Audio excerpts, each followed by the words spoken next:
Sorry, 1 minute. Setting up the live streaming here.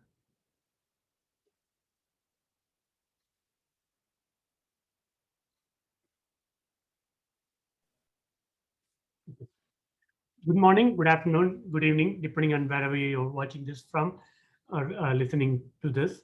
Welcome to Weekly Science Review. This is a weekly meeting organized by Vetri Labs, where we take an open access article published in the field of electrochemical science, electrochemical engineering, electrochemical materials, anything that touches electrochemistry. Uh, Professionals from world over lead this discussion.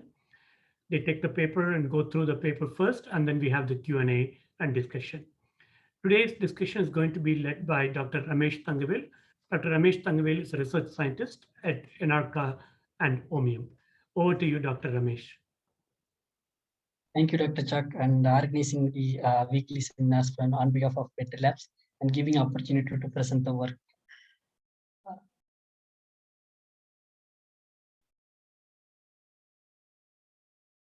Can you see the screen? Yes.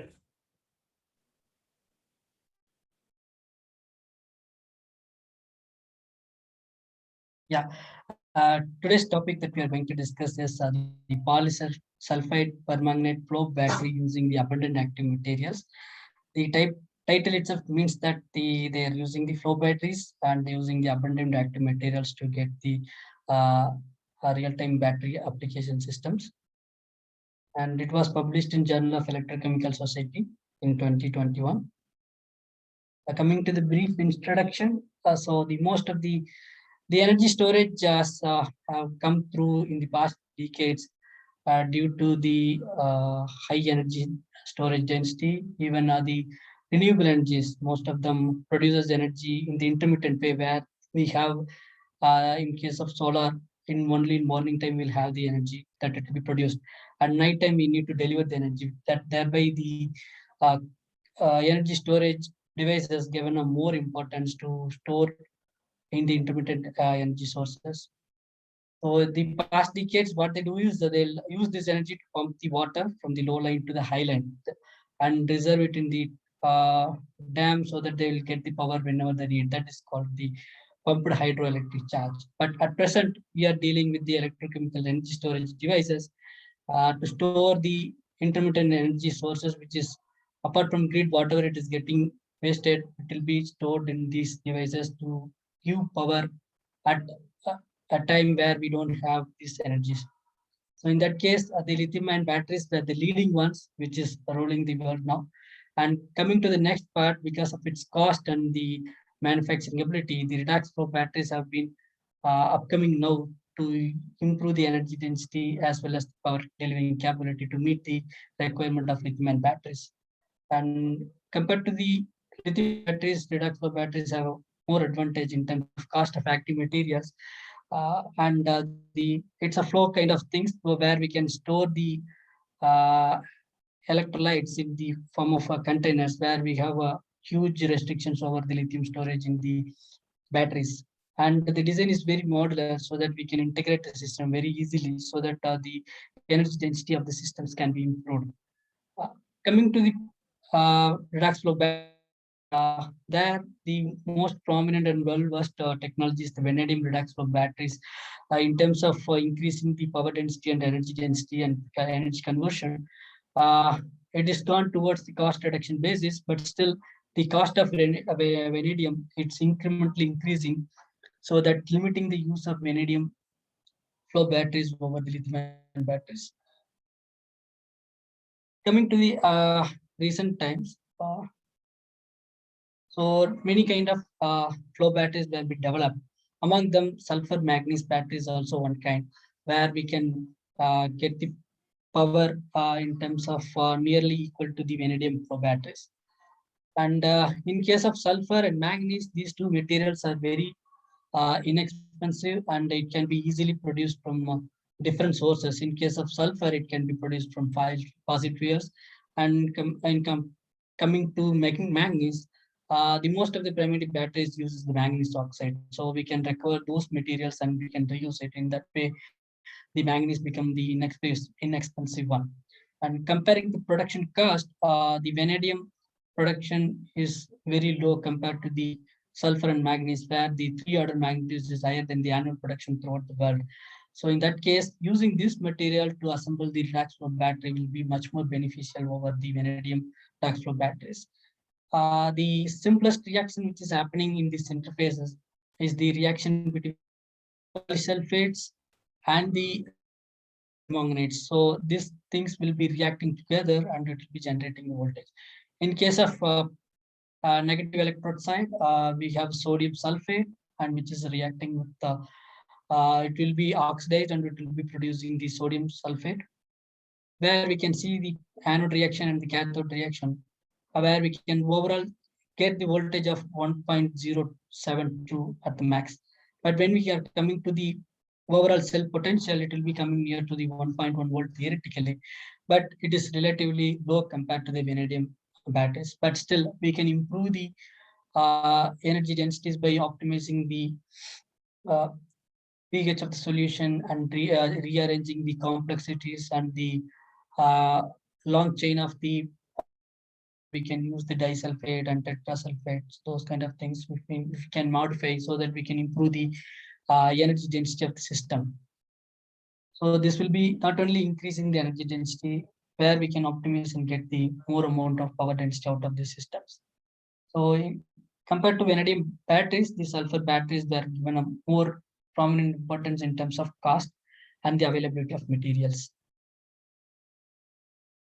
And in this work, they specifically worked on the polysulfate materials and the permanganate-based electrolytes. In a flow battery, the electrolytes plays a major role compared to the electrode materials, where the electrolyte is going to be a reactive species, and it's thereby, when it is charged, it will be storing on the substrate. Thereby, it will be when it is discharged, when we be discharging from the and getting back to the same tank of solution. In that way, the redox flow batteries have more advantage compared to other batteries to store more amount of electrolyte ions. So coming to this work, they used a base solution of sodium hydroxide, which is going to be a common solution and which is going to be a base electrolyte for anolyte or catholyte. In terms of negative electrode side, they used 2.1 sodium sulfate nanohydrate and metal sodium dissolved in 3 molar NaOH. This combination they used as a negative electrode one. Coming to the positive electrolyte side, they used 2.1 molar sodium permanganate dissolved in 3 molar NaOH. So this is the combination that they used as a standard one to have the anolyte and catholyte. And they want to measure the state of charge and the stability of the material by measuring the pressure, mass, physical appearance, and measuring the state of charge or pH, so that they can measure the energy density of the system as well as the control over the samples. And coming to the state of charge, so they have did it in two different ways. One is, as usual, calculating the state of charge by theoretical capacity of the material as well as the discharge capacity of the material by using this formula. In this case, what they have done and they proposed is finding the oxidation states of the material so that we can find out based on its reflections, absorption of UV visible. So in case of manganate, the reflections will be, absorption will be coming at 437 nanometer. That will be corresponding to the presence. And the permanganate solution, permanganate species will be observed at 508 nanometer. So based on the absorptions, they want to quantify the state of charge when there is a charging and discharging reaction is happening. This is the proposed, but there was not any UV visible measurement to find the state of charge. They use the routine way to find the state of charge of the battery. And coming to the cell configuration, it is similar to the fuel cell kind of systems and the electrolyzer kind of system. Even it's similar batteries. And in this, the flow channel are all are interdigited pattern flow channels. The area of the cell is around 21.6 centimeter square. Here they have used Nafion membrane is the transferring a membrane or ionomer. And they did two process. One is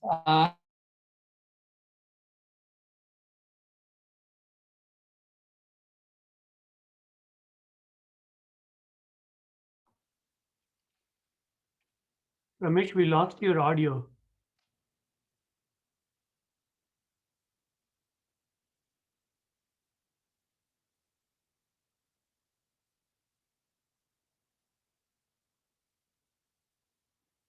Ramesh?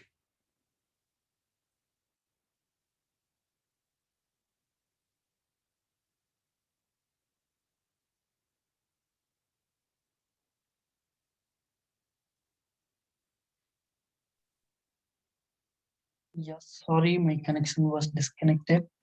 No, no problem. Yeah. Yeah. We lost your audio first and then lost this.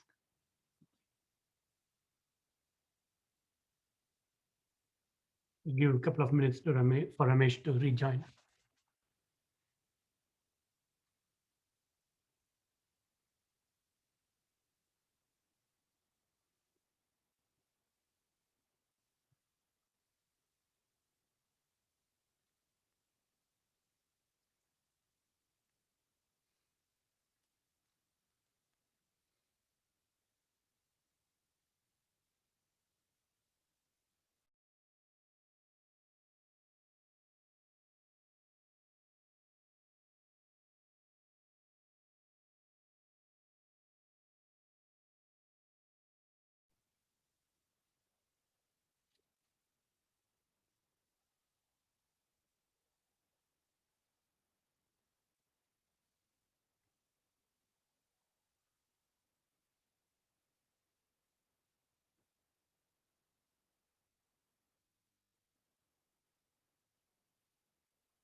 Can you hear me? Yes, yes, we can hear Yeah. you. Yeah, sorry, it was disconnected suddenly. No, no problem, no problem. Please continue here. Uh, yeah, electrode materials. The electrolytes is different. The electrode material are different. They used three different electrode materials: the nickel foam, which is of 1.6 mm thick, and the stainless steel mesh, which is of 0.02 mm wire thickness, which is received from Dutch weave, and the cobalt decorated carbon paper also electrode material. These three materials they used as both anode or the cathode, and they pass the cell configuration in this system. They have made it in a different combinations. For example, if you take the item, the number one, they used both anode electrode, the negative electrode and positive electrode to be a metal nickel foam, and they used as received Nafion 115 membrane as a baseline one, and they want to check it, and they have used it as a polysulfate based electrolytes, and they have studied the performance in a double half cell system one, and they used cobalt coated carbon paper in a polysulfate manner. In that, the cobalt coated carbon paper has both as a negative and positive electrodes. In that way, they have used different combinations to study the effect of electrodes as well as the study the effect of membrane, where they have used both Nafion 115 and Nafion 212 to study the thickness effect, where there is influence on the ionic resistance. And for the electrolyte purpose, they used a starting of negative electrolyte contains 2.1 molar of sodium sulfate nanohydrate, and which is 2.1 molar of metal sulfur, which is dissolved in 3 molar NaOH solution. And coming to the positive electrode side, they have used 2.1 molar of sodium manganese oxide in 3 molar NaOH as the positive electrolyte. So these are all the combinations. For example, to go with the electrode of nickel foam, they used a nickel foam as a positive electrode and the membrane, and nickel foam as the cathode electrode. In a double half cell way, they passed the electrolytes, negative electrolyte and the positive electrolyte in a different compartment by circulating at different flow rates. And they want to understand how the electrolyte is getting self-discharged. So once they prepare the tank solution, whether it is going to have any impact on the self-discharge. So to study the basics of the system, coming to the basics, the permanganate magnet couple has a standard reaction potential of 564 voltage with respect to standard for the permanganate one system at a pH of where there is a over voltage of 194 millivolt with the hydroxide oxidation reaction. There could it can self oxidize the itself and forms the manganese and water so that it will be continuously self-discharging or oxidizing the hydroxide ions to make the state of charge of the system will come down. Coming to the polysulfate electrochemistry, the polysulfates having a very low negative potentials compared to the standard hydrogen ones. So there could, during this being a alkaline system, the hydrogen evolution reaction at this particular potential for the polysulfate reactions were not prominent enough. So they were not able to see any kind of hydrogen evolution during the self-discharge actions. Whereas coming to the oxygen evolution, there is a 194 millivolt of higher oxidation potential, so that it is continuously evolving the oxygen from the electrolytes due to the self-discharge mechanism. And they want to study how the self-discharge of these electrolytes happening with the different parts of the cell, either it's a controls or the Nephron membrane, or polypropylene fittings or fluorinated rubbers. So in those cases, at 0 week, that means they charge. Once they prepare the sodium magnet oxide, when they want to see that effect of state of charge, there all the materials at the initial stage, there was no change in the state of charge, where we can see the 0.98% of the state of charge is retained. After 1 week, the non-metallic component, we can see here from controls to pump, they were seeing the nominal decrease in the state of charge up to 73 to 74%.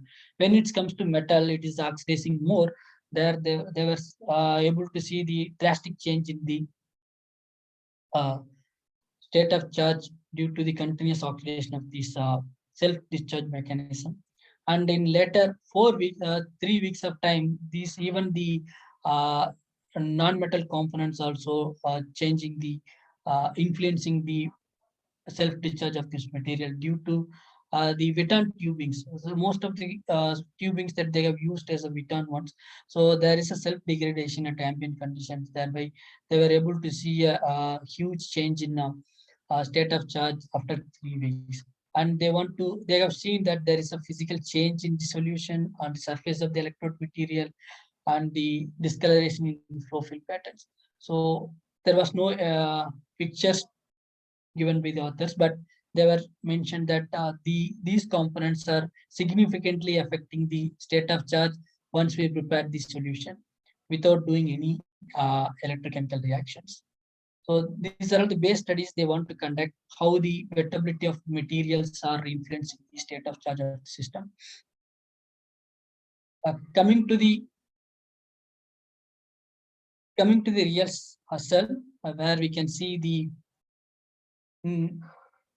nickel foam as a positive electrode and the Nephron membrane as the ion conducting media, nickel foam as the cathode electrode.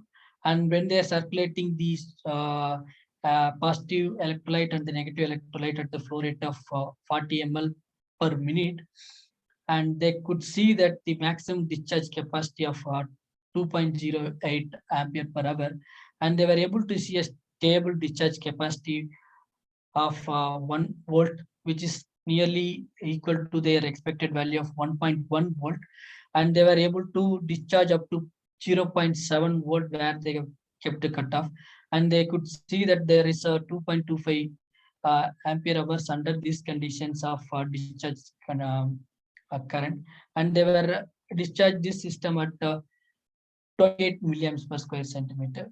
This study they did it due to two reasons: to study the baseline.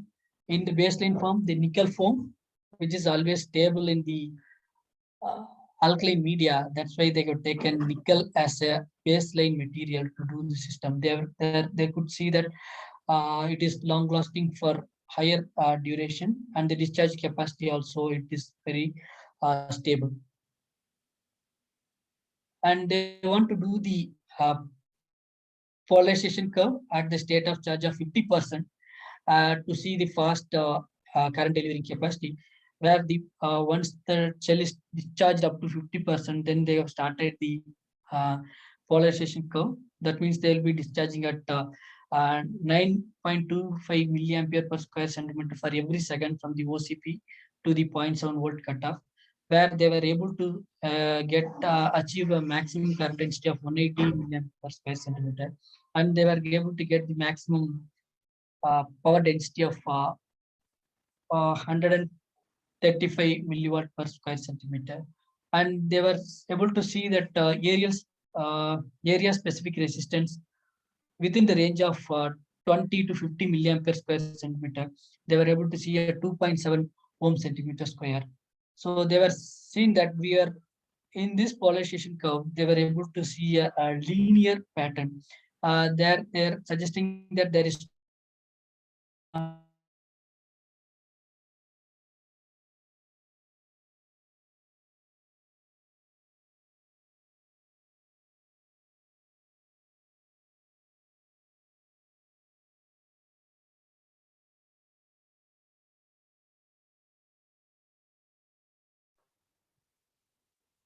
I think we're having some signal issues with Ramesh's connection again, I think.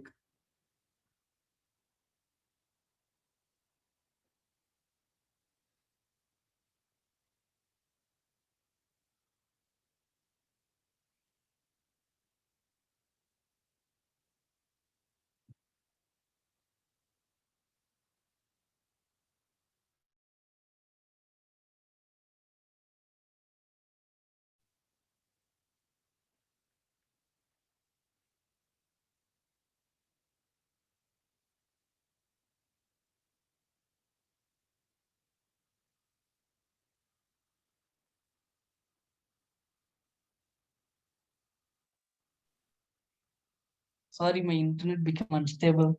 Yeah, no problem. We'll come up with a mitigation next time with a record, Yes, sir. yeah, with some video recording and other things.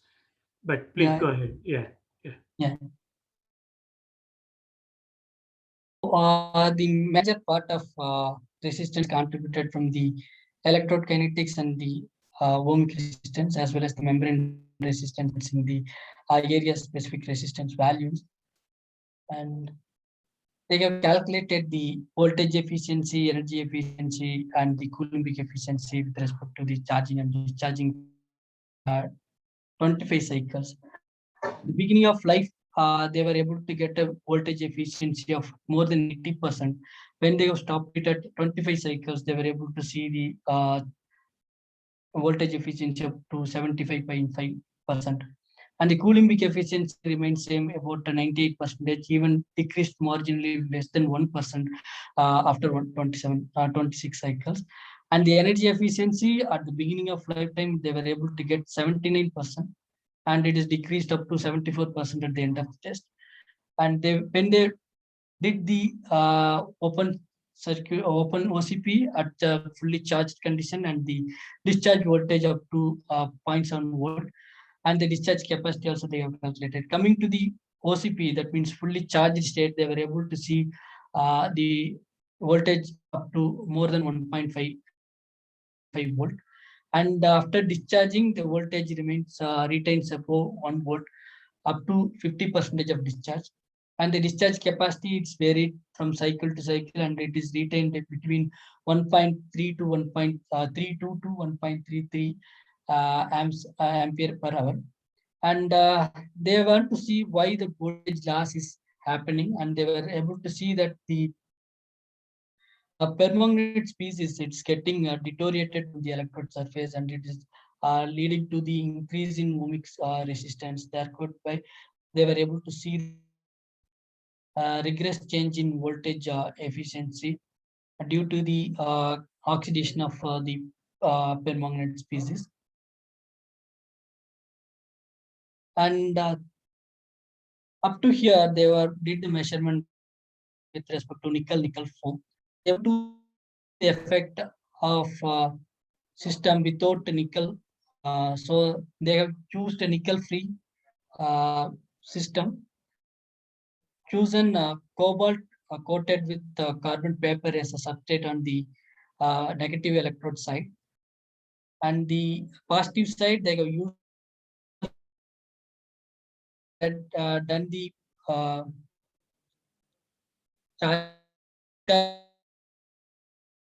potential remains zero. In the charging time, it is going up to the positive side, and discharging time it is going up. And they were able to see that the cobalt coated copper paper has shown the lowest area specific resistance of 1.96 ohm centimeter square compared to the nickel foam. And they want to see that counterpart where the positive electrode, which they have used as a nickel foam, that they replaced by stainless steel, which is received from Dutch wave.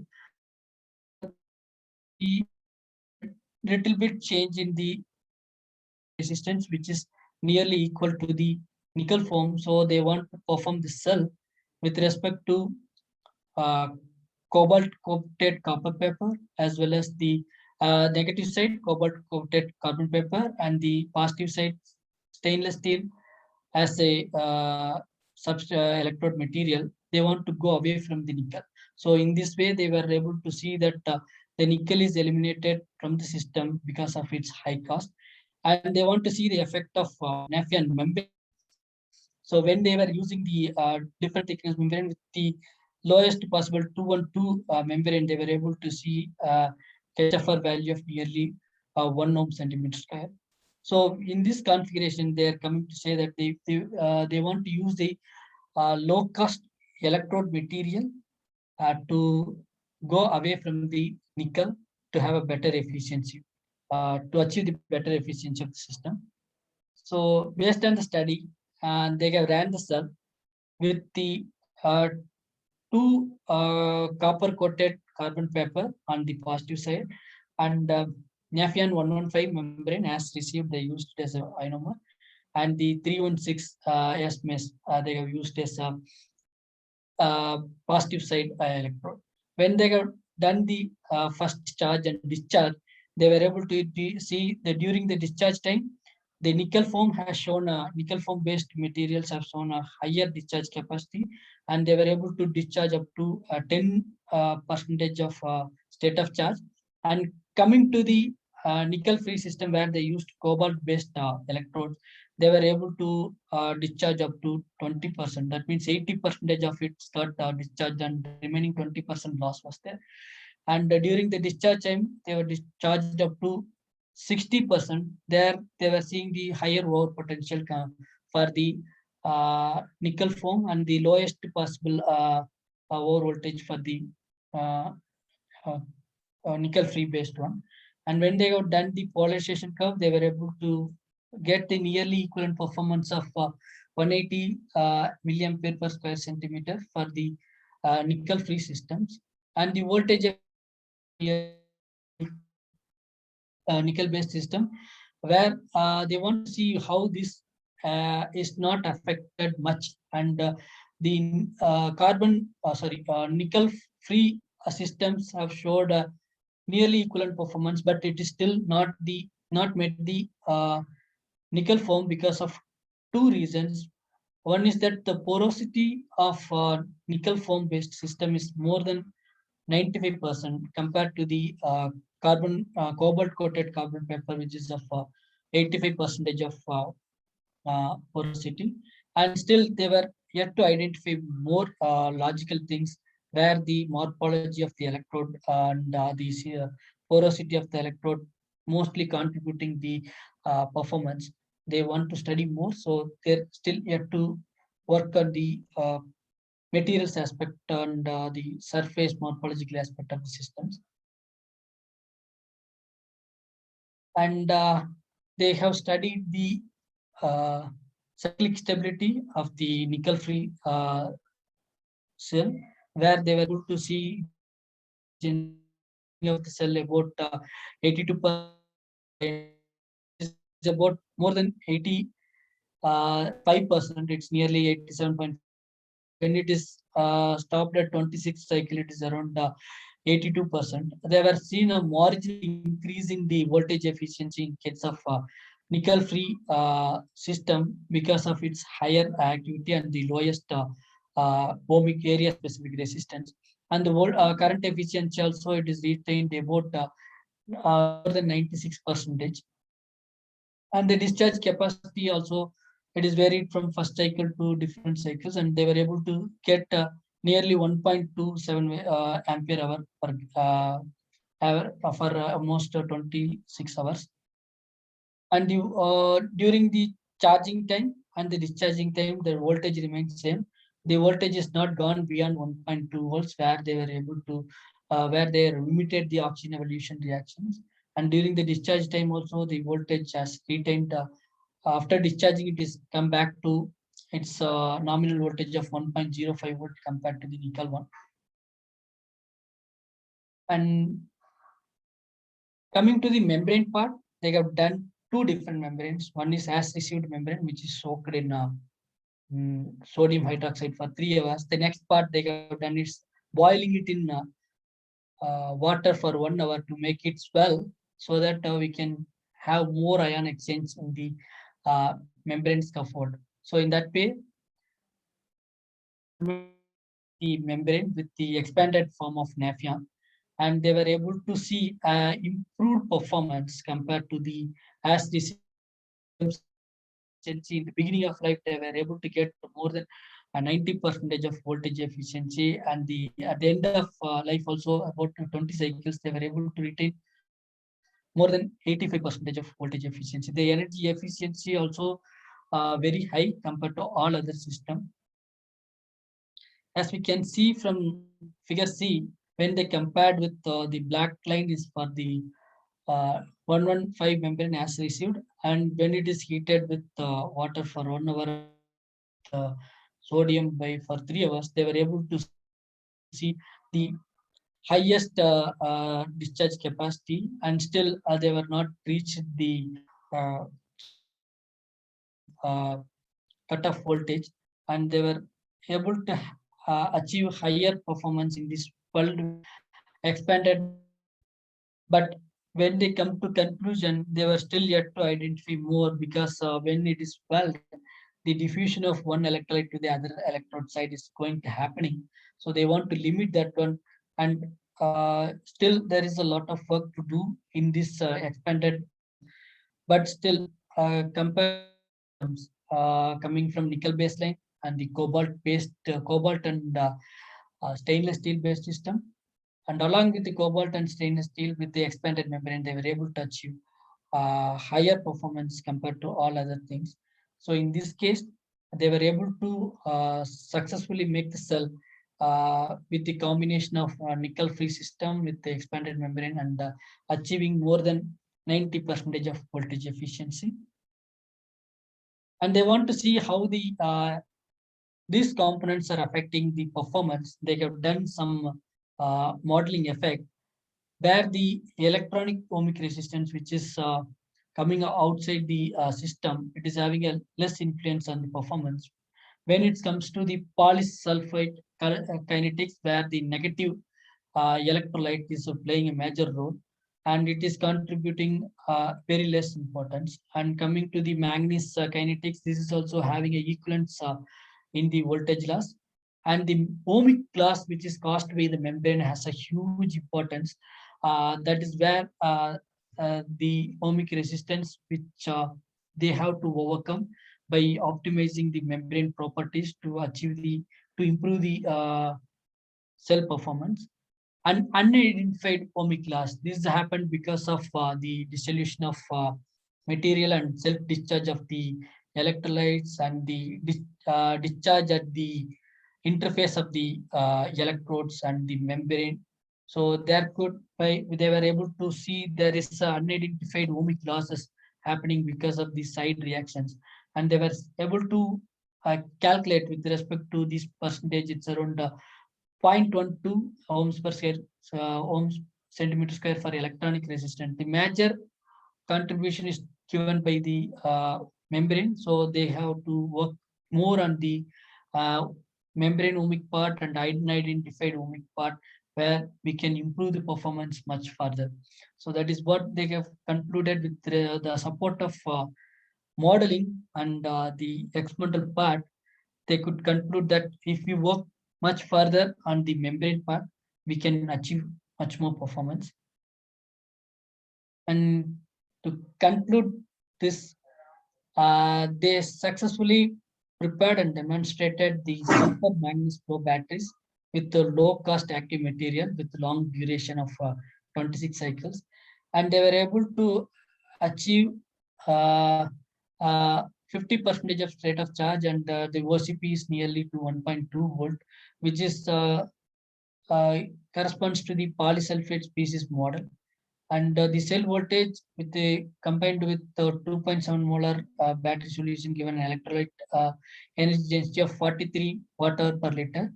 So in this case of flow batteries, these nomenclature will differ compared to the solid state system, where we'll calculate with respect to the liters of the solution.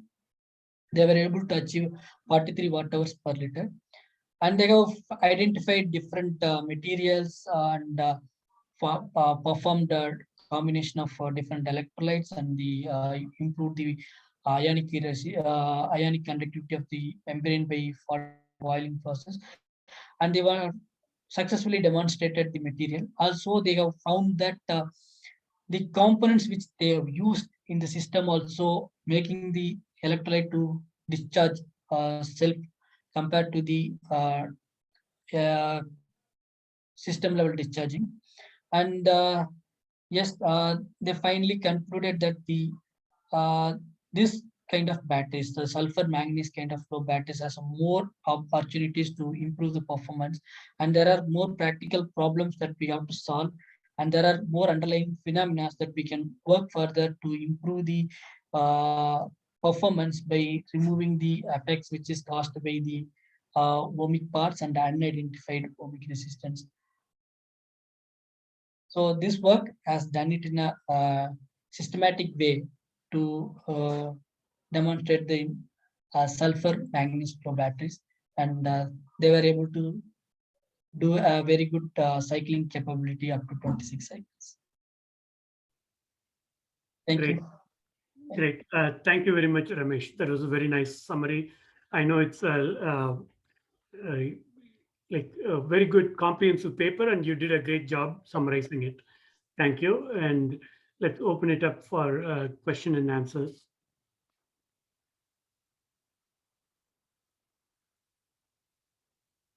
Any questions, comments from Kritika? Sir, Raj? I have one question. Yes. Yeah. Mr. Ramesh, sir. Yeah. You have mentioned about the boiling membrane in that cell configuration slide. Yeah. So what is the purpose of using that boiling? It means what is the general characteristics of that one? Because I don't have idea. That's why I'm asking that. Yeah, it is very general one. So in a solid state system, the ionic resistance is very high, but when it is expanding, the long chain polymer will be easily, the ion conduction will be much faster compared to the fixed one. That's why they'll expand in a membrane. Okay. That is very simplest way. If it is very specific, in a swelled form, the ionic conductivity will be very high compared to the solid form. Oh, fine. Ramesh, did they check the conductivity of the membrane? No, they didn't specifically check it because it's a swelled one.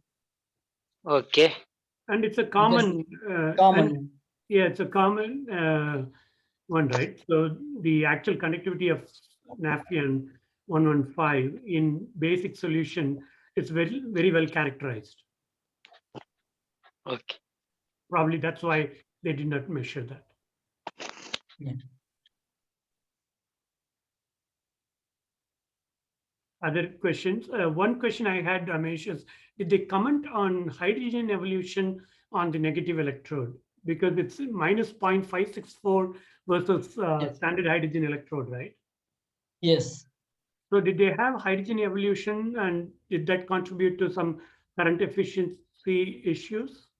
No, they said the polysulfate species, it's a metastable one, and the potential also it's very low. Thereby, there is no hydrogen evolution during the reaction. Okay, so negative 0.508 and Yes. negative 0.478, not 564. I was Yeah. remembering the positive 0.564. Yeah, that is on the Negative, but the negative one is negative, still negative 0.5 and negative roughly negative 0.5, right? And yes. that's right where Yes, it's near to the 0.48 volt where the HVAC will happen. Yeah. correct. But they said the polysulfate species, which is hindering that reactions to happen. That's Understood. why they were not able to get the hydrogen evolution during the discharge process. That's good, because otherwise the Faraday efficiency or the current efficiency would have been Will be very much more lower. lower. Yeah. Yeah, it's very good. Current efficiency is very good. It's the voltage efficiency, and that's why they are focusing on the resistance components. Yes, yes. Yeah. And they were trying to achieve more by optimizing the electrodes, but they have chosen based on their prior experience, particularly one cobalt based carbon coated cobalt coated carbon paper. If they could have studied with the different cobalt based ones, they could have achieved much more higher performance. Got it. Got it.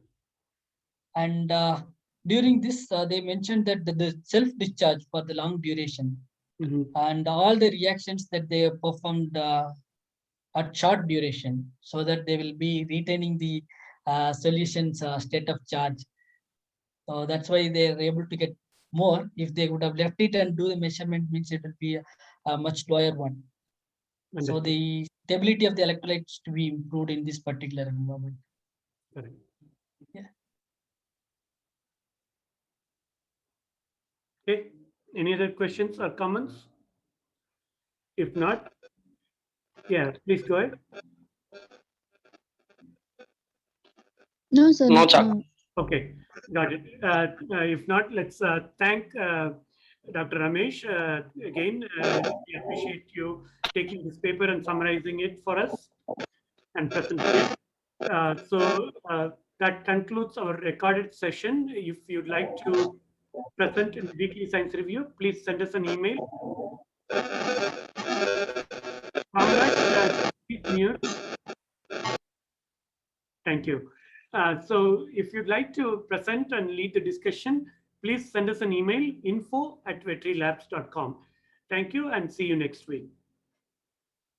Thank you.